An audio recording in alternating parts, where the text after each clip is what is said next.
Hello everyone! Today I'm going to make a really quick video about how to use my favorite metronome, and that's the metronome that comes with the Tonal Energy or TE Tuner app. So let's get started right away.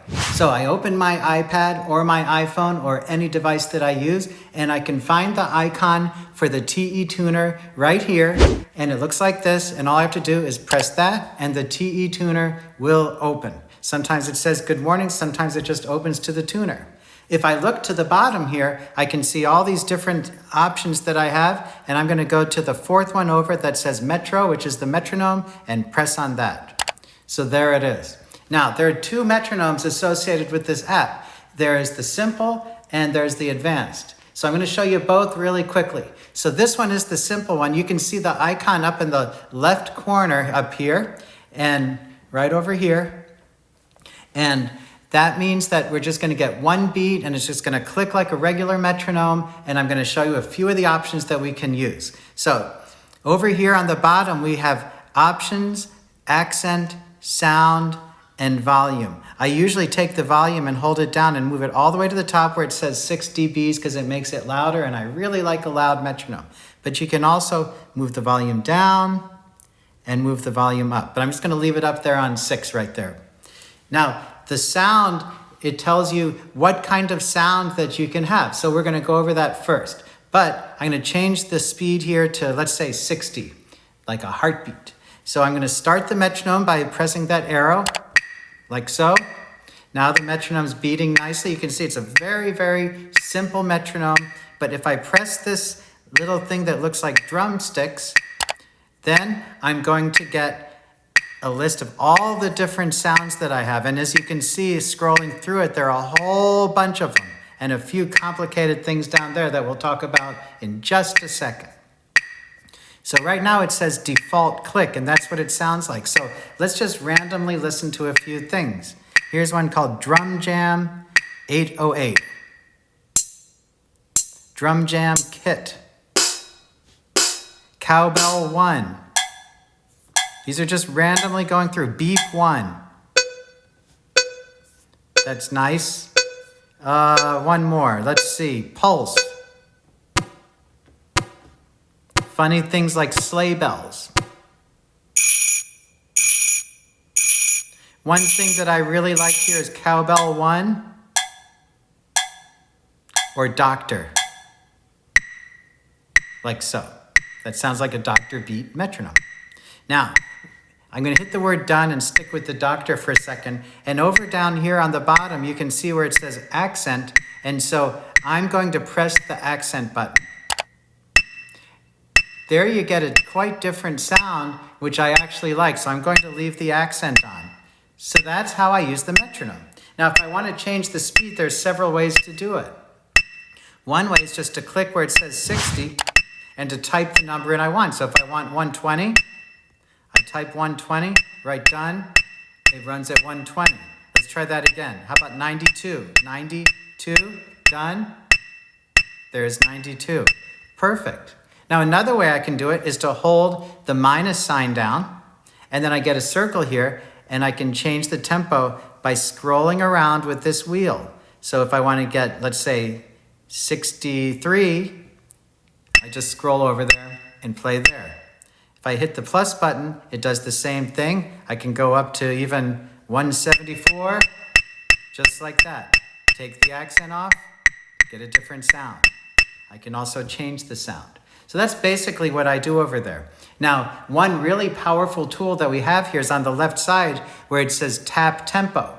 So when we tap the tempo, all we have to do is listen to a piece, and whatever speed it's going, I just tap the metronome there and it tells me what speed we're going. So if I go like this, 1, 2, 3, 4, 1, now I'm tapping around 69. I don't usually like it to say 69.63. I like even numbers. So if I wanted to say 69, I hit the minus button and it says 69 right there, just like so. It's not that important to do that, but it's a good tool. Why is this great? Because if I listen to a piece of music, such as here's the Mozart Symphony No. 40, then I can find out the tempo they're playing, and when I practice, I can practice at that tempo.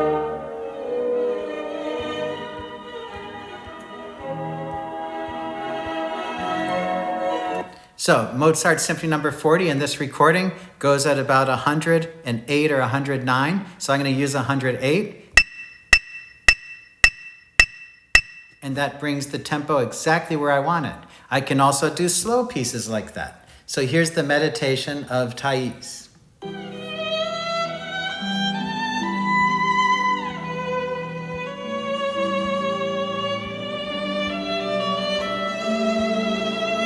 So you can see that when Itzhak Perlman is playing the Thais, he changes the tempo a lot, very small, but a little bit more rubato. But in general, it's around a 66 to 69 metronome pulse, like so.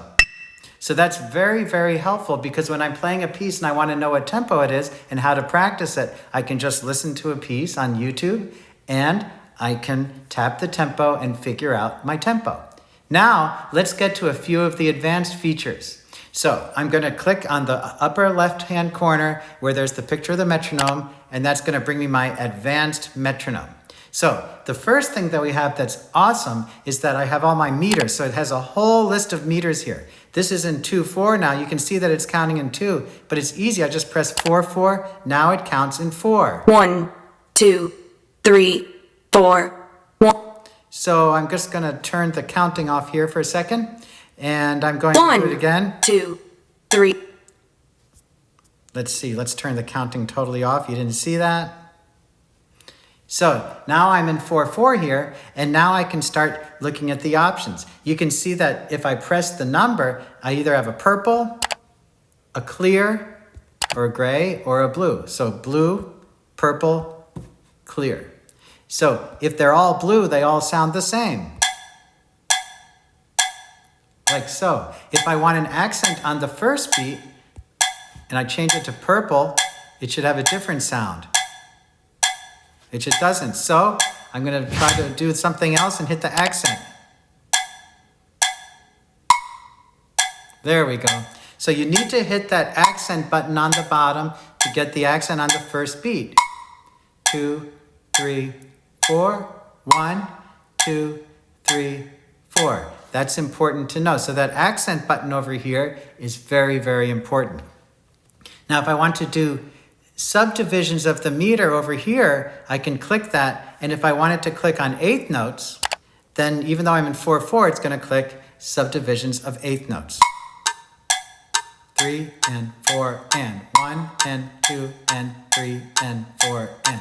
There's a whole multitude of ways that we can do that. So I'm going to turn the subdivision off. As I said, this is a very simple way to use the metronome, and I'm going to keep it on advanced because one of the really powerful things that we can do here is to bring a voice into this. So I want to talk about the counting in option, which is totally awesome, so I can count myself in before I start in case I'm programming the metronome or in case I want to do something. So the count in will always come with a voice, and so I'm going to start that by pressing where it says 1, 2, 3, 4 over here, and that starts the count in. And then when I start the metronome, it'll count me in and then give me the beats. 1, 2, 3, 4. Like so. Now, I do have options, so I can hold down where it had those numbers, and then I can change the duration of the count in. So right now it's on 1 bar, but if I change it to 2 bars, then I have a little bit longer space before I need to start, and sometimes that's very helpful. 1, 2, 3, 4. 1, 2, 3, 4. Like that. Now, another option that I have in the count in is that I can change the voice. So it can be female or male. So here's the male. 1, 2, 3. So that's good too. I usually stick with the female, but just to show you that there are a lot of options that we can use. But let's keep it simple and stay with the male voice. Now, when I hear the beats after the count in, then I can change it so that I hear the voice during the beats. And that's by pressing the sound down here and scrolling all the way to the bottom. And you'll see where it says voice counting. I have off, voice only, or voice plus met, which is voice plus metronome. I usually press that, and then I can press done, and then I get this. 1, 2, 3, 4. 1, 2, 3, 4. 1. 2, 3, 4. 1, 2, 3, 4. So as you can see, there are just a whole bunch of ways that I can use the metronome, and quickly, that's really all I need to say about using it for now. There are a lot more ideas that we can use with this. There are a lot of options. There are all sorts of things we can do, but just to keep it simple, that's how I usually use the Tonal Energy metronome, which I really think is the most powerful and easiest to use and best metronome that any musician can practice with. So I hope you enjoyed this video, and until I see you the next time, happy practicing.